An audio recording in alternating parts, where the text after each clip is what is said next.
नमस्कार, मैं आपकी हिंदी अध्यापिका ज्योति शर्मा, बिहार पब्लिक स्कूल। तो देखिए बेटा, हम लोगों ने कल जो है पाठ 4 का अध्ययन किया। चैप्टर को पढ़ने में बहुत आनंद की अनुभूति हुई क्योंकि ये है भारत देश जो है वो त्योहारों का देश है। अलग-अलग त्योहार मनाए जाते हैं, परंतु कोई भेदभाव नहीं होता है।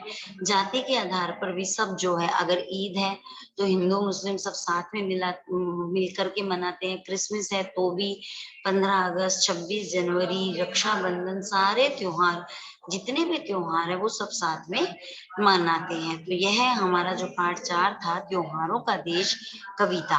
आज हम इसके शब्दार्थ करते हैं। पहले देखो, हुलसना पहला जो शब्दार्थ है हमारा, हुलसना। हुलसना मतलब प्रसन्न होना, बहुत खुशी होनी है। सेकंड नंबर देखो, गाथा। गाथा का अर्थ क्या होता है? कहानी। खूब सनी, खूब लड़ी मर्दानी, वो तो झांसी वाली रानी थी। तो महारानी लक्ष्मीबाई जो थी, उनके बारे में भी हमने बहुत कहानियां, बूंदेलों के मुंह बोली, है ना। तो कहानी। खुशबू, गुलाब के फूल की खुशबू बहुत अच्छी आती है, तो सुगंध। खुशबू का अर्थ होता है सुगंध। मल्हार। मल्हार मैंने आपको बताया कि वर्षा ऋतु में गाया जाने वाला एक राग होता है। इस राग को गाते हैं तो बारिश आती है। तो वर्षा ऋतु में गाया जाने वाला एक राग। रस, धार, रस की धारा, है ना। जब मीठा मीठा बोलते हैं तो कहते हैं कि कई बार आपने सुना होगा कि तुम्हारे मुंह से तो रस टपक रहा है। रस टपक रहा है तो किसी के मुंह से रस थोड़ी टपकता है। रस धारा मतलब मीठा बोलना, मधुर। चलिए दूसरा प्रश्न देखो। प्रश्न दो, नंबर 2 जो है वो आपके है, रिक्त स्थान की पूर्ति करें। तो आपने जब कविता को अच्छे से पढ़ लिया, आपको कविता अच्छे से याद हो गई, तो आप इसको आप लोग आराम से कर सकते हो। पहला देखो, त्योहारों का देश हमारा, हमको इससे प्यार है। दूसरा, राखी के दिन बहन खुशी से फूली नहीं समाती है। तीसरा, दिवाली पर दीपदान, फुलझड़ियां, खील बताशे हैं। होली में डफ ढोल मंजीरे, रंगों की बौछार है। तो आप अगर जब आप कविता पढ़ोगे तो आपको अच्छे से अपने आप ही याद हो जाएगा। आगे देखो, प्रश्न 3, सही उत्तर का क्रमाक्षर पुस्तक में लिखे। 15 अगस्त है, महिला दिवस है? नहीं। शिक्षक दिवस है? नहीं। बाल दिवस है? नहीं। आजादी का दिवस है। तो कौन सा 15 अगस्त क्या होता है? आजादी का दिवस। आगे देखो, लोकतंत्र की झांकी लेकर आती है। क्या आती है लोकतंत्र की झांकी? होली, 26 जनवरी, दिवाली, ईद। तो क्या लेकर के आती है? 26 जनवरी। निम्न प्रश्नों के उत्तर एक शब्द या वाक्य में लिखें। अब निम्न प्रश्नों के उत्तर आपको एक शब्द में या वाक्य में देने हैं। तो देखिए यहाँ पे क्या कहा गया? त्योहारों का देश किसे कहते हैं? तो किसे कहते हैं? त्योहारों का देश भारत को कहते हैं। प्रश्न 2, आजादी के दिन तिरंगा किस बात की याद दिलाता है? आजादी के दिन तिरंगा वीर शहीदों की गाथाओं की याद दिलाता है। किसकी याद दिलाता है? तिरंगा और वीर शहीदों की गाथाओं की याद दिलाता है।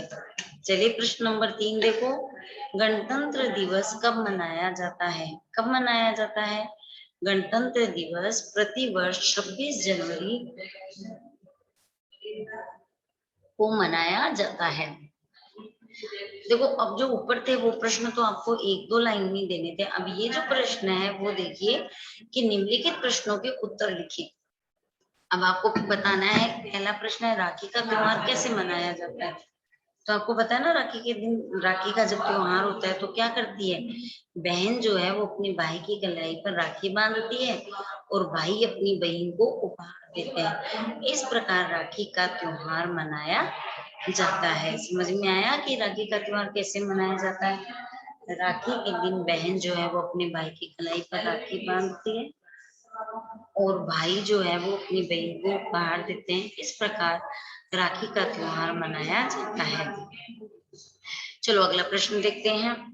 प्रश्न नंबर 2, क्रिसमस पर क्या उपहार मिलते हैं? क्या उपहार मिलते हैं क्रिसमस पर?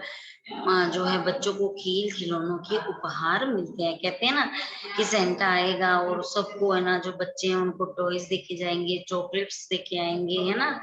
तो इस प्रकार से जैसे कि 25 दिसंबर को यह मनाया जाता है। प्रश्न 3, हमारे देश को त्योहारों का देश क्यों कहते हैं?